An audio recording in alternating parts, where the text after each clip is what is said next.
When the spawn meets world, when the spawn meets world. What up, bro? What up, bro?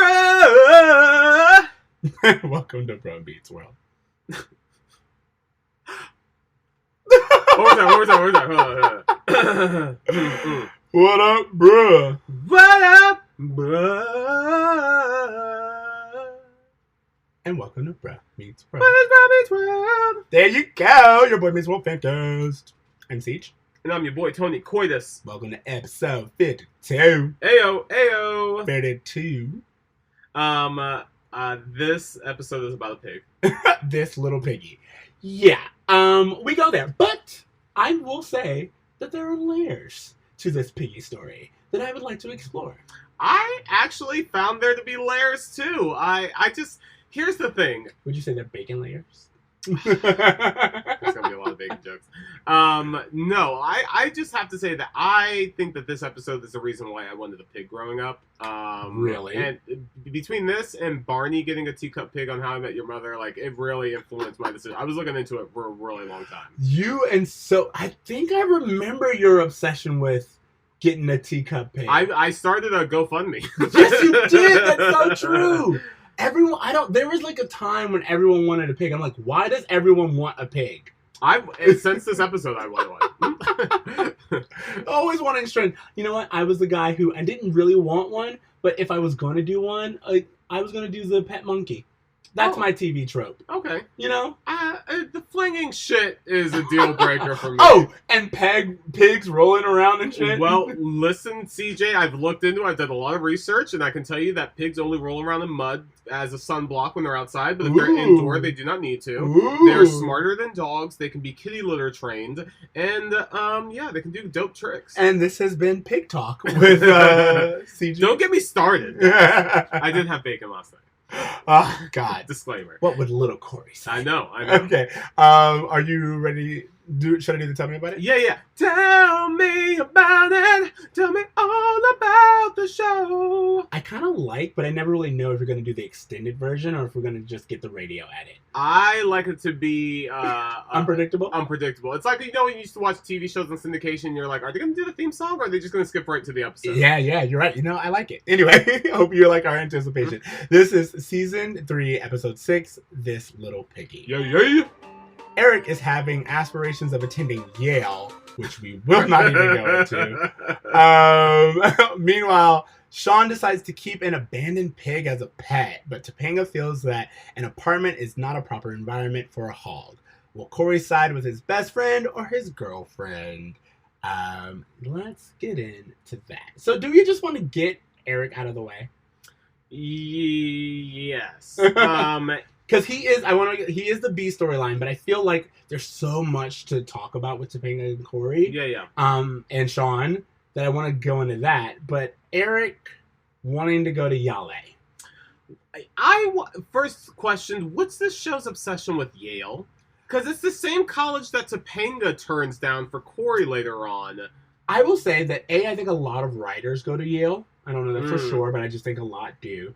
And then, I find that a lot of TV shows promote Yale. And I don't know if Yale has anything to do with that or if it's just like not wanting to be Harvard. I really don't know. I always thought that the reason why television shows always chose Yale or Harvard is because they wanted to, it was like a shorthand for this person wants to go to a good school. Yeah, well, no, so here's the thing. I get that too, but Harvard is like American shorthand for Ivy League. Yeah. And I always wondered why they chose Yale in certain times as a substitute, because even in the show that I loved growing up, Gilmore Girls, she always wanted to go to Harvard, and spoiler, she goes to Yale. And like there's this whole storyline about her switching from her obsession with going to Harvard to her obsession with going to Yale. And I've seen it in a lot of shows where people aspire to go to Yale. I'm like, why Yale, not Harvard? What is the distinction between Or that? Stanford or any of these other Or any of these yeah, other yeah, ones? yeah. Why not Brown? I mean, Yeah. like, I know why not Brown, but still.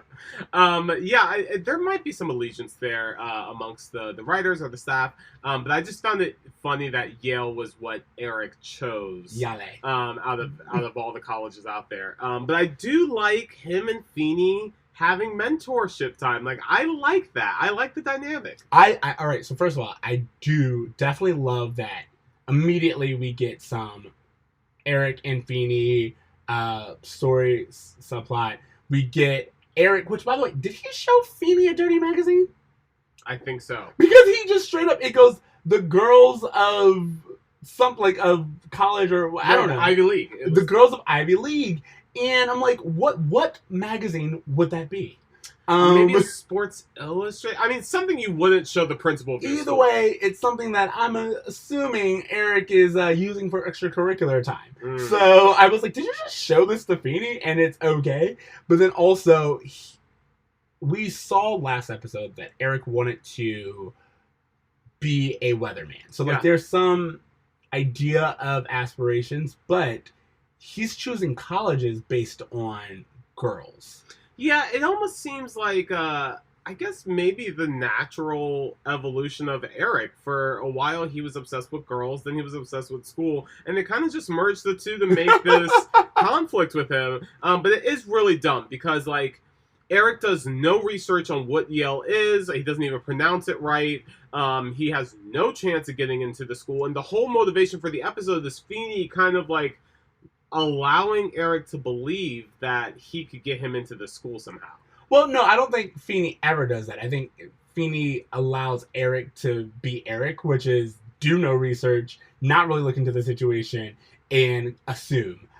Because when one of my favorite lines in this episode is when Feeny's like, get you into the school, I couldn't get you into a yellow sweatshirt. Yeah. And I was like, I like that one. But also, I think that when Eric bribes Feeny, which, again, you've known Feeny your entire life. You thought a bribe was the way to go. And it's interesting how some episodes Feeny takes bribes and some episodes No, but this one he didn't really take a bribe. I saw it as he took it as an opportunity to mentor Eric. And he even says, he's like, my job is to be your teacher and your friend. I thought that was interesting that he said that, because typically Feeny avoids building friendships. I think maybe because Eric's a little bit older, maybe he hasn't had Feeny hasn't had him in his class specifically.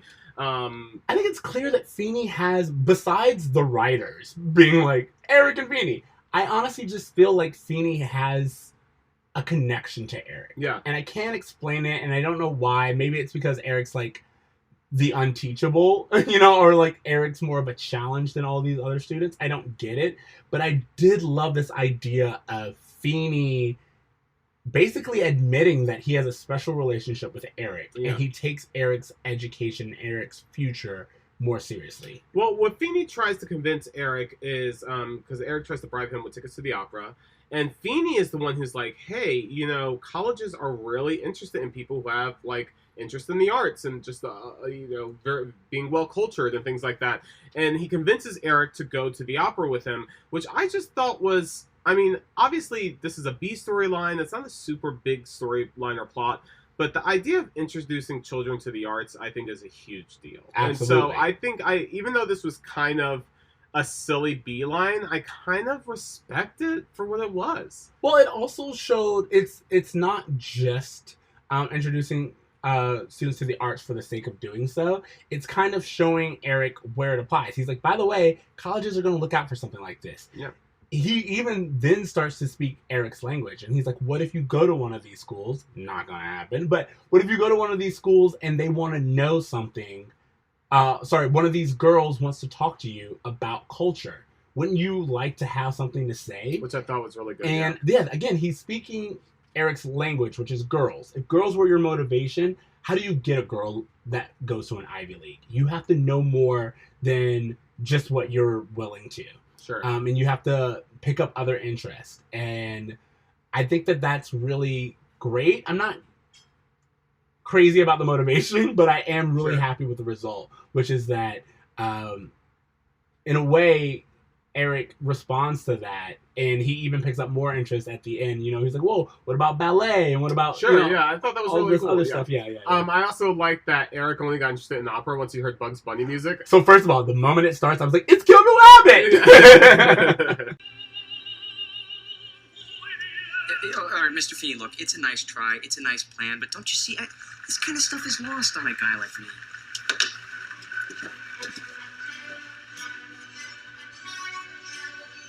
Wait, I know this. Bum-ba-da-ba-ba-bum-ba-da-ba-ba. It's Bugs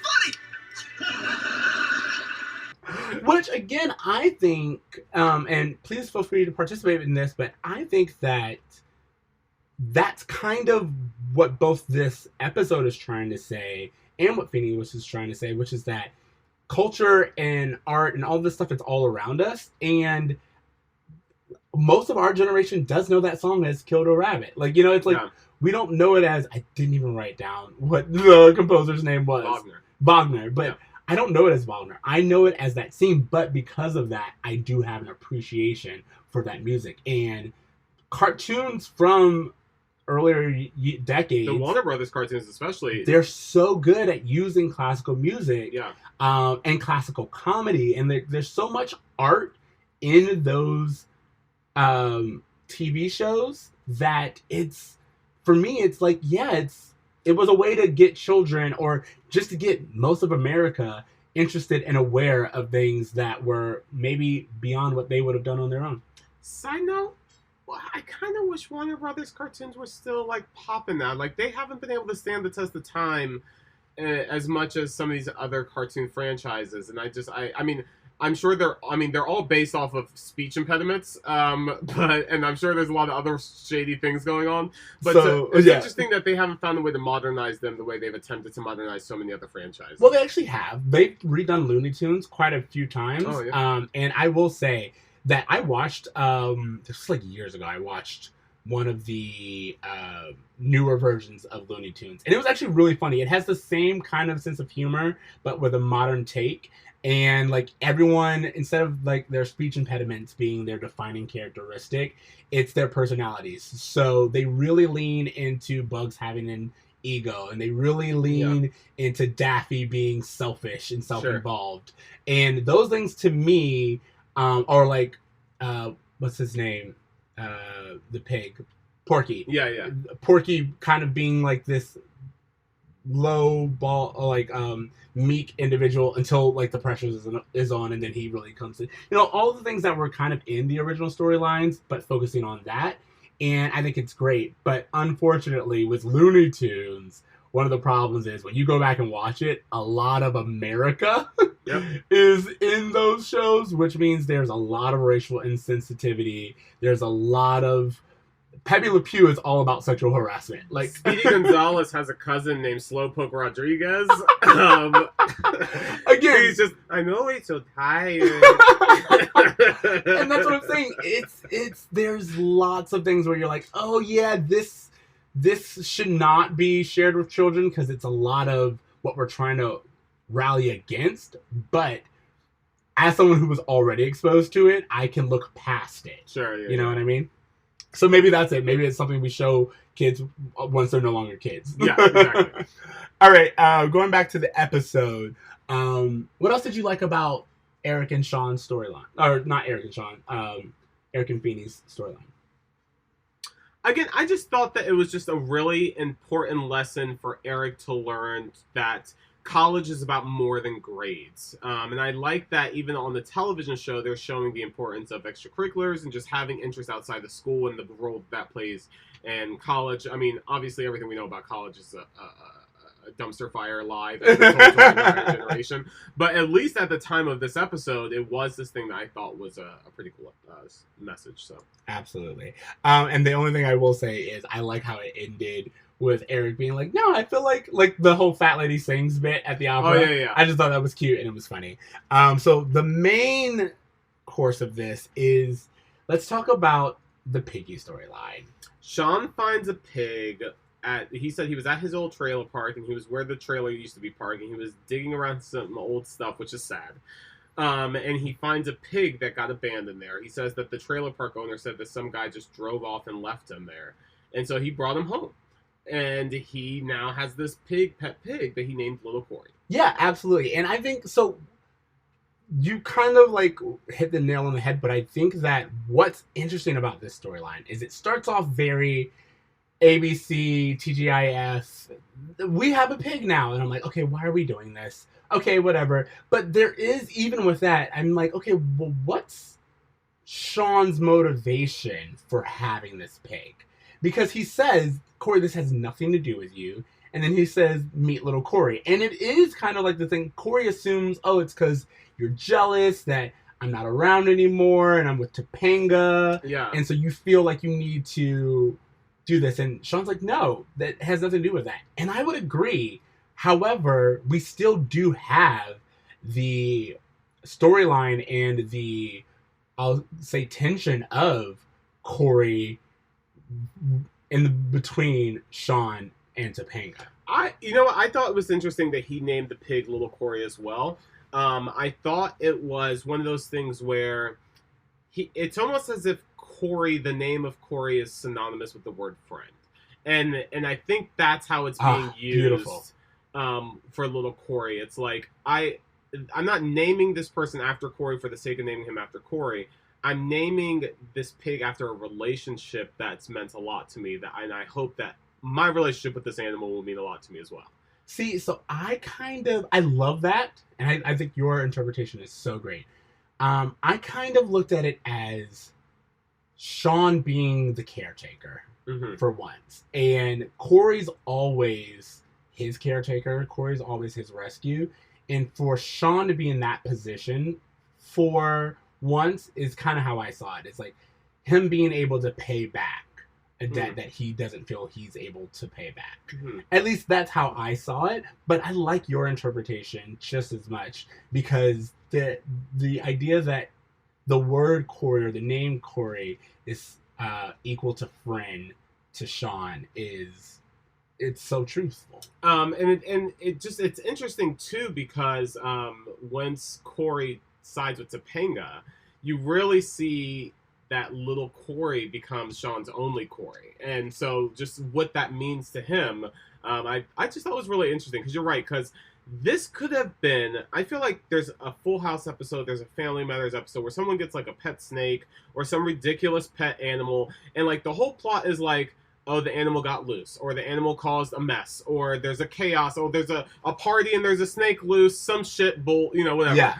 But the fact that they chose to make this pig symbolic of Shawn's story of abandonment, it's gorgeous. Like, it's so good. It's so well done. When, again, I literally, and partially because of watching this, doing this podcast, I looked at this and I was like, what is Shawn's motivation? And even if they didn't answer, I wanted to know why Shawn felt the need to have a pig. Sure. But the fact that they answer it and they give you such an in-depth answer of it equals Shawn's abandonment, and Shawn doesn't think anyone should be abandoned the way he was. Yeah.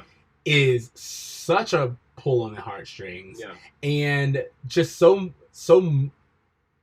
beautifully Boy Meets World. And, Turner at one point says to Topanga, like, I think Shawn needs the pig more than the pig needs Shawn. Exactly. And I think that that's a really great way of showing that, he lives with Turner.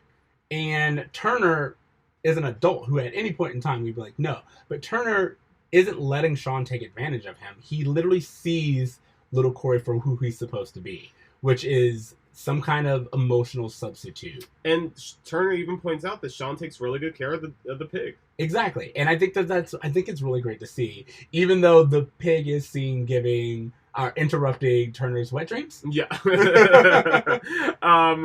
One thing that I really love is that I feel like what we're going to see more of the season as well is Cory having ethical dilemmas where there isn't like one clear path for him to take. And I feel like in this episode where you have him agreeing slightly with Shawn, agreeing slightly with Topanga, and not knowing which is the right, like, I just want a right answer, just what is the right way to go, and there not being one. I love that, because you're right, not only do we get Shawn's idea and Topanga's idea, and both are brought up validly, especially once we know Shawn's motives behind it. But Alan and Amy, they even have a discussion, and what I thought was important, one of the things that I thought was really important was when Cory is telling the story to Alan and Amy, he's like, well, I didn't want to hurt Topanga's feelings. And Amy's like, well, now Shawn's feelings are hurt. And Alan's like, why did you side with Topanga? Not that you can't, but why did you? What was your motivation? Did you just side with Topanga because it was the easier option, or because you believe she's right? And I think that is what I really liked about, we don't get the family as much as we used to, but when we do, it really is for them to parent Cory. Yeah. And I really, really enjoy that. Yeah, absolutely. And I think that it was really interesting to have a storyline that, I mean, one of the things I think I would change about this episode is that we kind of hint at what it means, what Topanga and Shawn's relationship means to them. And I kind of wish they dove into that a little bit more than we got into it, because, you know, at the end of the episode, Topanga kind of comes to this revelation of just like, you know, obviously it's not my pig, whatever, but you're my friend too. I've known you just as long as I've known Cory, and you're my friend. You're not just my boyfriend's friend. But it felt a little... I think what I would have preferred is if Topanga and Shawn had a private conversation, or they would have had a conversation where it wasn't like Turner getting involved or the animal control getting involved, just a conversation about what their relationship is without Cory. Well, I think that this episode is great because as much as I usually like, especially an episode titled This Little Piggy and where there's a pig, you would think to skip over it. But this episode is important because it does address Cory, it does address Cory, Shawn, and Topanga, something that we know to be a trio, but they haven't really been for quite some time. And then it sets up that Shawn vying for Cory's attention and Topanga vying for Cory's attention. But then third, it sets up the idea that Shawn and Topanga aren't... Shawn says, she's not my friend. You're my friend. She's not. And it's crazy because when we think back on it, we know the journey that is Boy Meets World, and we know Cory, Shawn, and Topanga. That is like what we know as the trio. But I thought about it, and as far as Shawn's concerned, Topanga was just that other girl in their class for the longest time. Yeah, definitely. Cory has always pined for Topanga, and even that hasn't been consistent. It's Boy Meets World, but it's like they haven't been a trio. She's just was kind of always on the peripheral because of Cory. And now that she's dating Cory, Shawn's like, well, I mean, it's your girlfriend. That makes sense. But she's not my friend. And I think it's one of those things that it was inevitable. It was inevitable that pairing Cory with Topanga would create this trio and create a tension in which both Topanga and Shawn would probably be vying for Cory's attention. But more so that these two characters that probably just thought of each other as classmates now all of a sudden are in a friend group together. And what does that mean for them separate from Cory? And it was interesting that they addressed that, and that Topanga, who is typically thought of as the most, intelligent, forward-thinking person of the show, actually had a revelation of her own and came around to thinking, oh, maybe I didn't do this the right way. Absolutely, because let's talk about that. Yeah. First of all, the moment we get it, I was like, oh, we're getting social justice Topanga again, which is crazy because she's just kind of been girl for like the last few episodes, and definitely the last... Ever since her daddy took her shopping in New York. Ever since her daddy took her shopping. And we're starting to see her dress more stylishly. And none of that's a problem, but it's just that we haven't seen social justice Topanga in quite some time. And so when they trotted her out, I was like, oh, is this just to be faux? Yeah. And I liked that instead we actually see her. Because I have to say, first of all, the moment Topanga was like, yeah, Cory, who are you going to side with?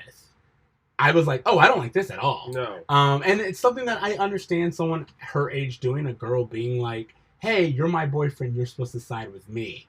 But then later on, when she calls animal control on a pet that's not under her care at all, and to a house that isn't hers, I was like, oh, you've overstepped. Definitely. And even they show Cory as being like, oh, this is a step too far. This isn't just you expressing your opinions. You literally got involved in something that didn't involve you. Sure. You did what?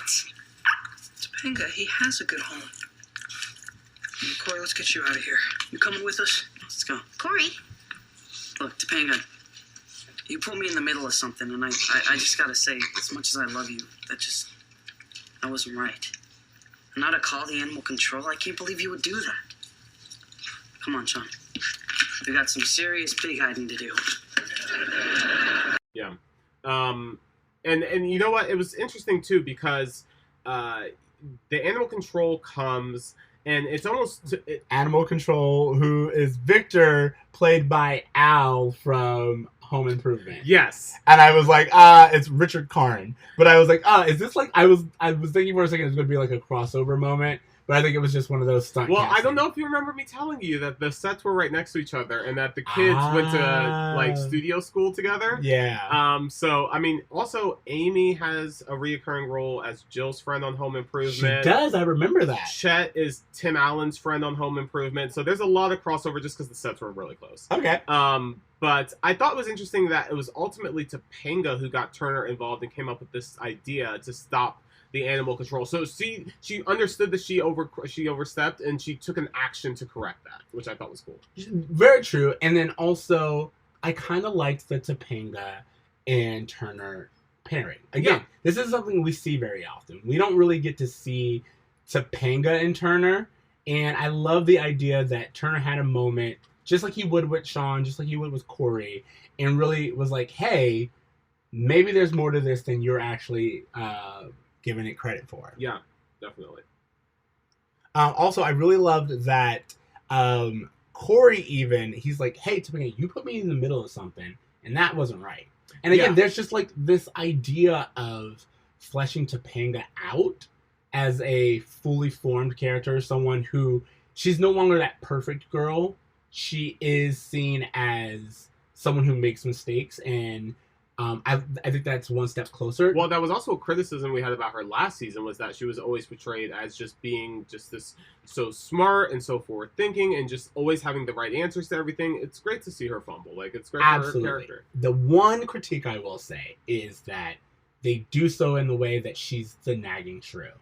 And that bothers me. I think we could have made it to where I would have liked to see her motivations for the pig more. I would have loved it if we got pure social justice Topanga, and she was doing this because it was for the pig, and we saw her really fight her case and not it be her pitting Cory against Shawn. It would have been really nice if we saw that Topanga was like really excited about a pig. Like, she has true emotions for animals, and like she loves the pig so much so that she's like, that's the reason I really want this animal gone. It's because I care about this pig so much. Exactly. And it becomes a thing that maybe her and Shawn bond over, like both having this pig. One of the notes I took was like, I think maybe there's a scene a few seasons away where we see Little Cory again, but we really don't see him after this episode. Of course, why would But one of the things I was thinking was that I really wish we did. I feel like in a world where, you know, Comet is essentially a character on Full House, it would have really made Boy Meets World stand out to have something that just wasn't like a golden retriever or a dog or something like that. The chicken and the duck on Friends. Yeah, just something interesting. Like, it would have been cool, I thought. Wow, I didn't even think about the chicken and the duck. I wonder if this was a direct response to Chicken and the Duck. That's a very good point. But I think that if it was, we would have seen him keep it. Again, I think that Boy Meets World does a lot of good. But if we would have shown Topanga, like, actually find a farm or actually find something, and in all honesty, I kind of liked the idea of Topanga being like, yo, I found the owners, and he's going back to where he belongs. Like, in all honesty, like, before the twist came and it was Turner, I was like, that's a really... Because now the pig is where he belongs, and Shawn knows it'll be taken care of. It's not just taking the pig away. Well, I think what would have been great is if Topanga said, hey, I found the owners, and then the owners actually came in. Yeah, that's what I'm saying. The owners came in, and they were so grateful to have their pig back, and Shawn sees that the pig actually had a home to go back to. And that someone was actually looking for it. It wasn't abandoned, it was lost. Exactly. And so, and then for him to take some kind of personal gratification of knowing that I'm not abandoned. I just haven't been brought home yet. Something like that would have been a really great Absolutely. Because you're right, there's no other reason to keep the pig around if they're not going to include it in the show. So. And there's no real conclusion other than Turner lying to help keep it. And again, I loved that Turner was willing to do all of this. I think Turner is shown to be a great paternal figure. Sure. Equal to Alan in terms of giving Topanga advice. Yeah. And doing his role as a guardian by helping Shawn keep this symbol of security. Yeah, and family, home, all that. Responsibility. Definitely. Absolutely. Did you have a turned on by Turner moment? Well, did you ask me in an episode? Turned on by Turner. Ooh. Yeah, I did. Why? Because Turner is in a tank top. And I'm not talking like his little wife beater, which was good, but this one is just like that muscle shirt. We're getting the little sides. Turner was doing it for me. And we know he has sex dreams, so I would like to see where that goes. Yeah, with Catherine, the woman from last season. So apparently he's been seeing Catherine. No, I think she walked out on him, remember? Because of Shawn. So I think he's just... Catherine put it down because he's been remembering. Yeah, 100%. Also, like, again, I don't want to get too much into it, but we talked a while ago about Turner being young and single, Shawn being 16, and that place just smelled like semen all the time. Yeah. This sex dream and the fact that he had it like on the couch while the pig and just speaking out loud tells me that Shawn is definitely witnessing some things he should not be witnessing. Yep. And I wonder if he just thinks it's cool. Like, yeah, that's what happens. Like, I'm a ladies' man too. I get it. Yeah, absolutely. The only thing I didn't like, if we're kind of wrapping this up, is Alan's kind of old school way of thinking. I loved Alan's advice early on, but when he was like, well, of course she is. She's a woman. I was like, Yeah. Well, I think he says, of course he's going to side with Topanga. That's his girlfriend or something like that. But even that's my point. Sure, it's just like loyalties or lines are drawn basically because of sex. But I don't know, because I was thinking about that line too, because I immediately had the same reaction, but I was wondering, I was like, is he meant to imply that your relationship, your intimate relationship, romantic relationship is always going to be a higher priority than a friendship? I don't think so. Here's the thing. If that was his response, I think it would have been in text. Amy even kind of looks at him and treats him like, that is stupid old school way of thinking. Yeah. I think she gives him a slap on the Yeah, face. because he's basically saying what I took from it, which is that, well, it's a girl, and I mean, like, even Shawn later on is like, well, it was your girlfriend. I would have probably done the same thing. But again, it's not for loyalty of the relationship. It's just like, oh, are you going to give up access to breasts? I don't think so. He ain't wrong. I'm not going to lie. For Turner, it's just like, I don't know. What do you think we should do? Okay. Anyway, any other thoughts? No. That's all I got. Okay, so let's talk about a bro moment. Did you have one? I honestly don't think I did for this one either. It's fine. No, that's for me. The only thing that like I seriously, well, first of all, we get a little bit more exploration of Shawn's family, where Topanga's like, it's gonna get 500 pounds and sit on the couch, and he's like, I still love my aunt, whatever her name is, and I was like, okay, again, we're learning more about Shawn's family. But for me, the really big moment was that scene with Eric and what I'm assuming is something close to a Playboy and or Maxim. Sure. Yeah, and I was just like, he brought it to school. He's showing Feeny. I'm so like weirded out by this relationship. And the fact that like, no matter what, it's still in my mind, it was smut. And I'm not judgmental. I'm just like, what? And it always reminds me that this is pre-porn, or at least pre-internet porn. So every time I watch something like this, or anything set in the 90s where people just go crazy over the access to a woman outside of their circle, I'm just like, really? Yeah. It was... But then again, it's like, is porn, but I don't know. I do want to say, we said a lot about this episode. There was a lot of funny things about this episode. Yes, let's Like, the jokes that they're able to do with Little Cory, like how well he was trained to be able to run when Feeny comes, and at one point they put, like, pants and a sweatshirt on him. Like, there was just a lot of, like, funny things that they did with that pig. what to expect when you're raising a pig. Yeah. Yeah, exactly. Like how to talk to your pig about bacon. Again, like all of these things, I agree with you. This was a funny episode. It was well done. I think that there was just so much emotion. Yeah. Like being alluded to that we wanted to make sure that we covered that. But yeah, do you have any other fun parts of this episode that you really enjoyed? Again, just anytime that the pig was part of the joke, like when they're eating lunch together, or just anytime Shawn says something and the pig like agrees. Oh, Shawn was using that pig as a pickup. And 100%. he was killing it. Yeah. I'm not gonna lie, he was doing it so well in a way I was like, I'm charmed by you and this pig in the middle of the bar. Yeah. Oh, but the only other thing I want to point out was like, Little Cory is not an emotional support pig. I mean, he is, but he's not certified as one. And yet, Shawn takes him everywhere. I was gonna say that as a remark too, but then I moved to LA where people take their dogs everywhere, and then I realized. Yeah, but LA is like kind of known for that. You're telling me in Philadelphia you can walk into a bar with a pig, or like any of the more so than with a black person.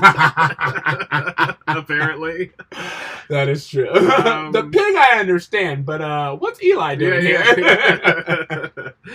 Okay. Any Feeny taught me or I think the lesson really from I took away from this episode is what Turner said to Topanga about, you know, maybe Shawn needs this pig more than the pig needs Shawn. Mr. Turner, I know you don't like the pig. So why do you let Shawn keep it? I don't know, it just seems real important to him, I guess. He takes good care of the little guy. Topanga, when you've had the kind of life Shawn's had, I guess just in some ways, Shawn needs the pig more than the pig needs Shawn. Mr. Turner, I think I made a big mistake. I think it's a great example of how, you know, everyone is struggling with something and that you can't so easily judge someone's motives or their behavior because you don't really know the whole story. I think that was something that Topanga really needed to learn, and I thought it was taught really well. Absolutely. That was my main one, but the second one that I had, and I was going to mention, I mean, you took my Turner moment and my Turner taught me, but Alan taught me that he says you're growing up and it's not always easy in the real world. Yeah. And I thought that was really good. It's just been like, hey man, it's gonna get harder from here on out. And then Eric has like this fun moment of like, I'm going to Yale, and they're like, it may be a little bit easier in his world. Okay, homework. Oh wait, sorry. Before we get to homework, what grade are you giving this episode? I'm giving this episode an A. I feel like it was a solid episode. I thought it had an emotional through line.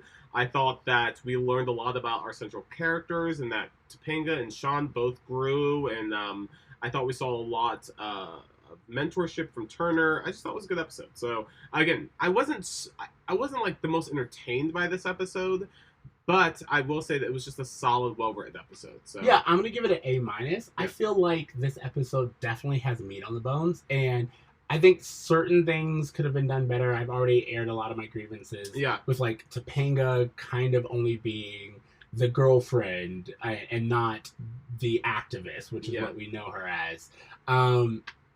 And Alan's old school ways of thinking, and like they're just like, for me, it could have been a little bit tighter, but they really surprised me with their reasoning for Shawn having this pig. Yeah. And the comedy was there. So I think it's really a great Boy Meets World episode. Absolutely, I agree. Also, as I said, I think any other time I would have said this is an episode that I would have skipped, like at first look. Yeah. But I really do like that this episode, something so frivolous as there's a pig part of the cast, opens the door up into, oh, where are these three characters going to go, and with how they treat each other. And this is what I hope to be a more recurring theme of the show, is that the episodes start getting tighter, and a lot of the things we used to complain about we see less and less of as they mature in their writing styles. Absolutely. Okay, homework. What do you got?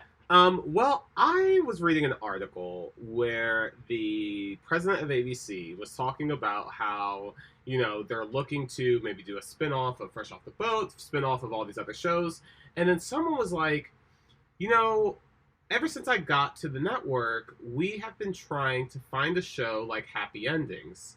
This 3-season fan favorite cult classic. So good. That a bunch of people loved, but we haven't been able to find a show as similar to it, but we're thinking about just bringing it back. So Oh my god. I'm going to suggest that everyone go on Hulu and rewatch me and CJ's one of our favorite shows ever, Happy Endings. It's only 3 seasons. Give it some views. Give us a spike in views to hopefully propel ABC to bring the show back, because it's one of the most quickest, well-written sitcoms that we can remember from the past 10 years. And I just think it was something that really bonded us as well. Happy Endings is definitely one of those shows where when I rewatch it, I understand why it turned people off.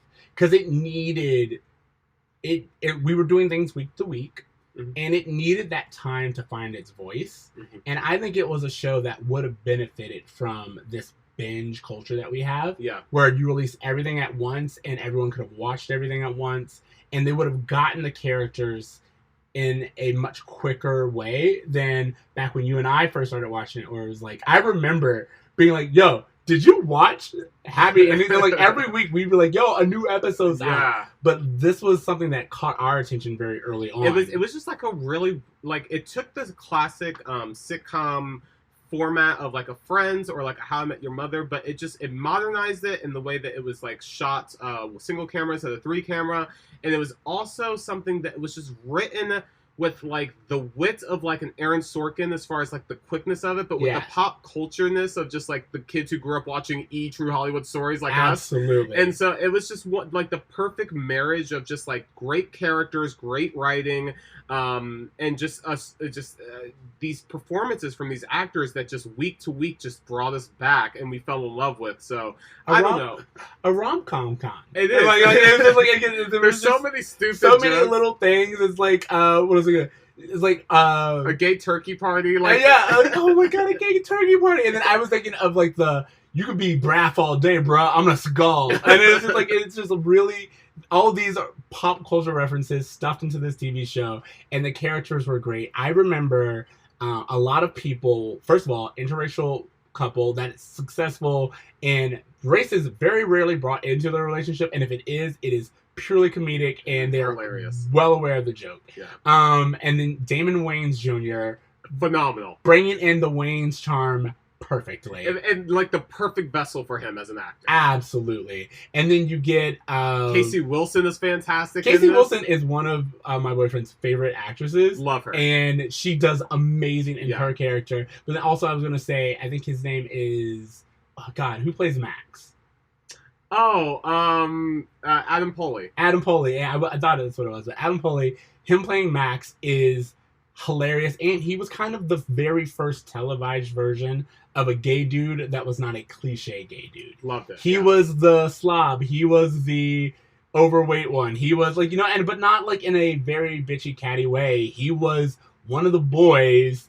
Honestly, probably one of the most masculine of the boys, but at the same time, completely proud to be himself and gay, and it was just accepted. Obviously, I can only say so much as a straight person, but I will say that this is my favorite portrayal of a gay person on television because it feels the most accurate to my relationships with my actual gay friends. Absolutely. So that's why I just really enjoyed what they did there. I remember when I first saw it, I was like, yes, this is a gay version that I can identify with. Sure. Because, as you said, at the exact same time, when everyone's sharing their hookup stories, Penny's like, I slept with my psychologist.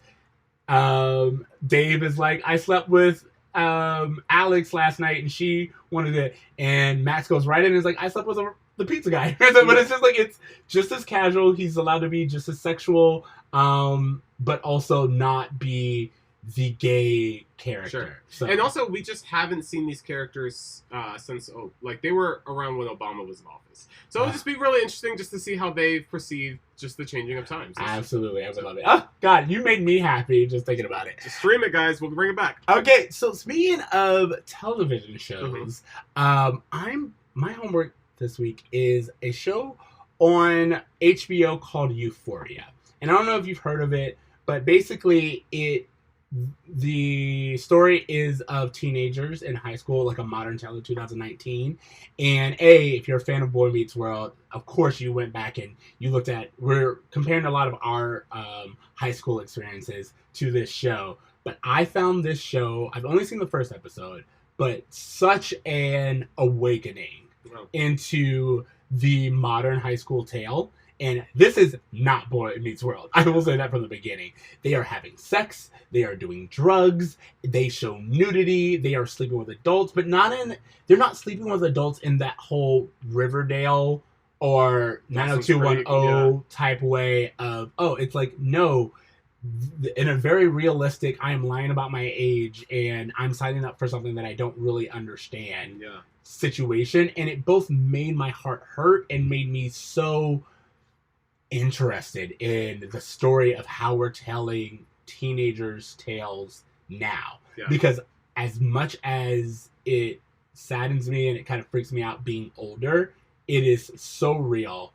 My best friend has like a stepdaughter and she's around this age, and seeing what she has to go through with addiction, with depression, with social media, and like they even kind of call that out. It's Zendaya is one of the main characters.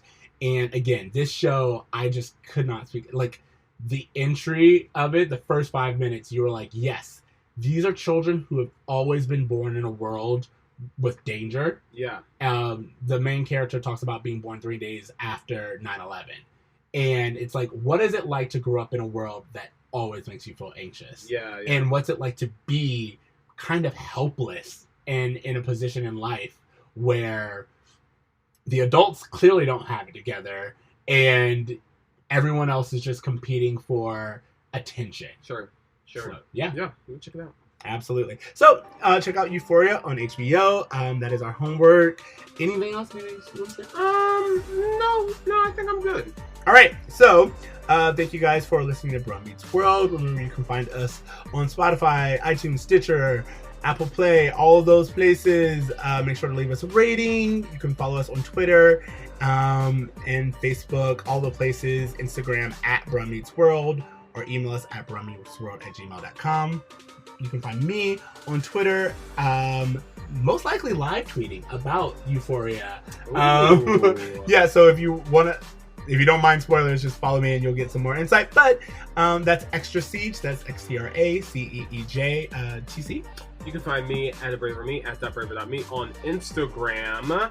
And you know what, guys? Just go watch Happy Endings. Do me a favor and just, if you haven't seen the show, just go watch it for me, please. I'm begging you. I'm pretty sure we put it as a homework before, but I don't care. I do not care. Like, you either are visiting an old friend, which you love, or you didn't do the homework last time, and that's on you. Yeah. Guess who's Shawn in this scenario? So remember to dream, try, and watch Happy Endings. Later, bro. Later, bro.